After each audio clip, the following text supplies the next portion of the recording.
Hey guys, I'm infuriated with this. I mean, just the downright disrespect, guys.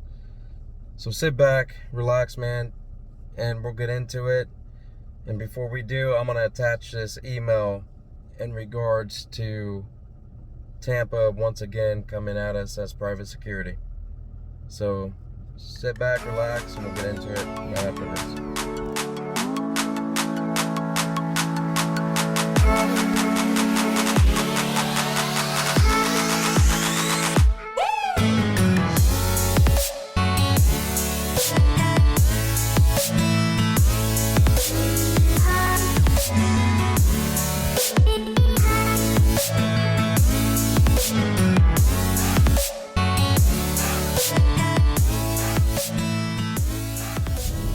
Hey guys, welcome back to another video.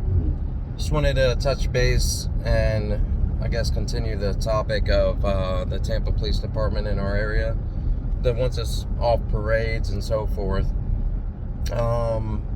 So obviously the parades had started this year already. We're heading on to our second one. And forgive me with my voice, guys. I've been sick and trying to get over, dealing with all that. But basically, guys, TPD decided to email the people that are involved in these parades. And I don't want to say encourage, but more intimidate with their title and power that they have, to let them know that, they can't hire us, that they don't want us on the parades. They have everything under control. They even put in their email that they have off-duty or on-duty SWAT members or something or another. And when it comes down to it, guys, I mean, on a small level, this is just a tyrant agency that's stepping on private security companies. So for one, they can't grow. For two, they can't continue to get hired on special events, which gives them overtime, which gives them taxpayers money on top of it. So, I mean, I don't know exactly what it is that they're thinking, the optics of us being there, like I said on the last video, or if it's just they want their officers to have that overtime ability and to have more taxpayers' money go in their departments, or whatever the case is, guys. But they're infringing on our rights to operate a business. And at this point, they're creating a monopoly. This states you can't hire private security on special events that Tampa Police is protecting or blocking off the streets or whatever the case may be. So tell me how that is legal.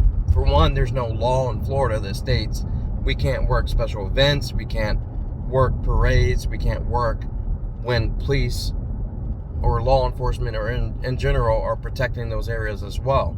There's nothing that prohibits that in our laws. There's nothing in the Department of Agriculture's regulations that state we can't do that as well. So when it comes down to it, it feels like it's an abuse of power, harassment, intimidation, and targeting the private security sector in regards to this situation, Delta Security. Like I said in the last video, we had an TPD officer stop my partner and ask him if he was carrying a weapon, which clearly was on his side. We are clearly labeled on both of our sleeves. It has our information. We have officer on the back of our shirt, and we have a badge in the front of our shirt.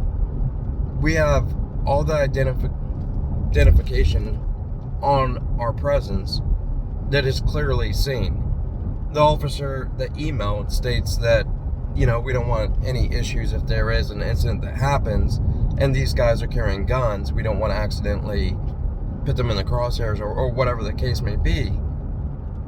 So if that's the case, you're telling me that your officers can't read?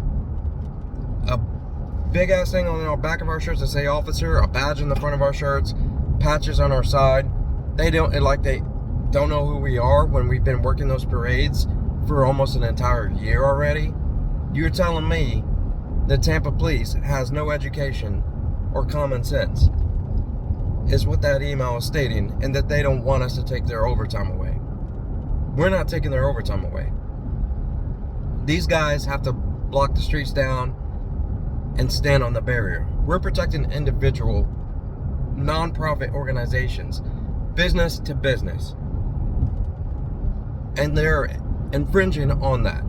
They're stepping in and using their power, or whatever the case may be, to state that, oh, okay, these guys are here, it looks bad on us, we're gonna send an email out, we're gonna take care of this, we don't want armed security here.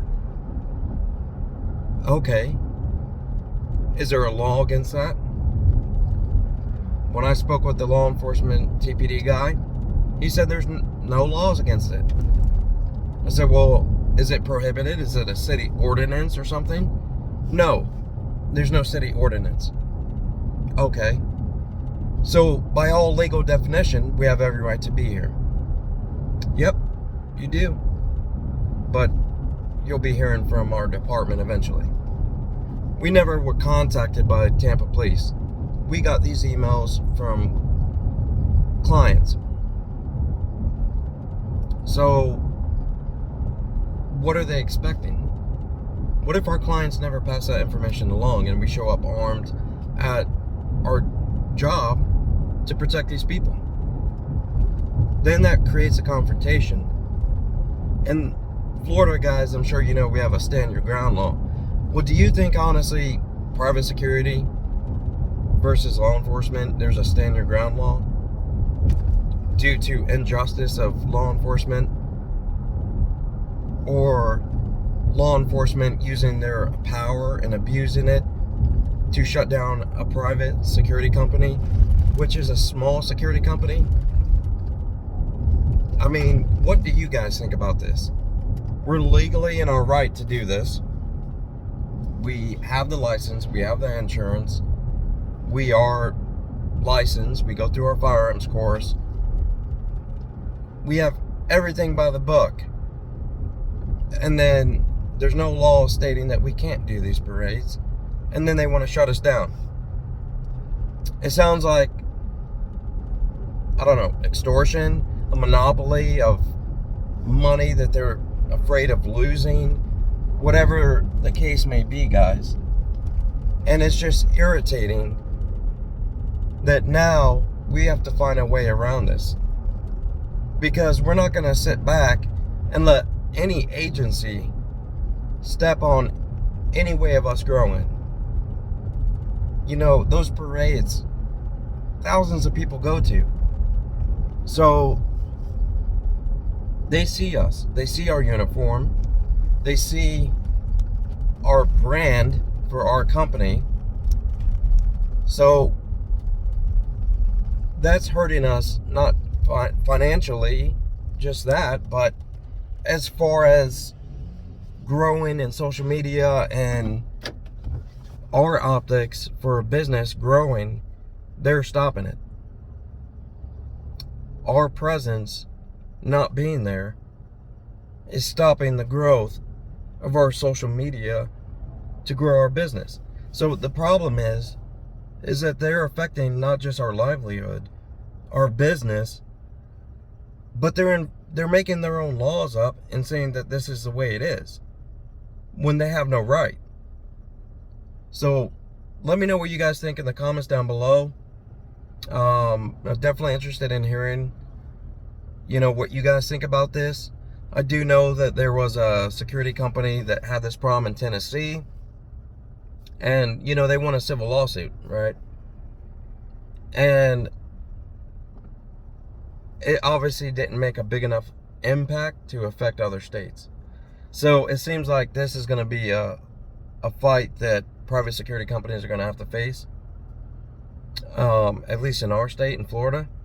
But it's gotten to the point, guys, where if you think that you can create a law or a ruling when there is nothing prohibiting, in our case, a private organization, which they see and classify us as citizens, making a citizen's arrest in certain incidences, Now you're infringing our rights, our constitutional rights at that, to be in a public place doing our job legally. So that's it for this one, guys. If I can keep you updated, I definitely will. But let me know what you guys think down below in the comments. Reach out to me if you got any information that might help us through this. You know, like, everything's about money nowadays, so obviously we're a small company. We could use all the help we can get. Any information you guys might have for us that could help us through this process of standing up for not just our company, ourselves, our rights, but for all security companies in Florida. So let us know in the comments. I appreciate it, guys. And if this is your first time, hit that like and subscribe button. Hit that bell notification, because like I said, I'm sure this is going to go somewhere legal wise as far as civil litigation or something of that nature. So definitely subscribe and hit that bell notification so you guys, you know, get the videos as we update you on this process and what's going on. But until next time, guys, be safe, God bless, and take care.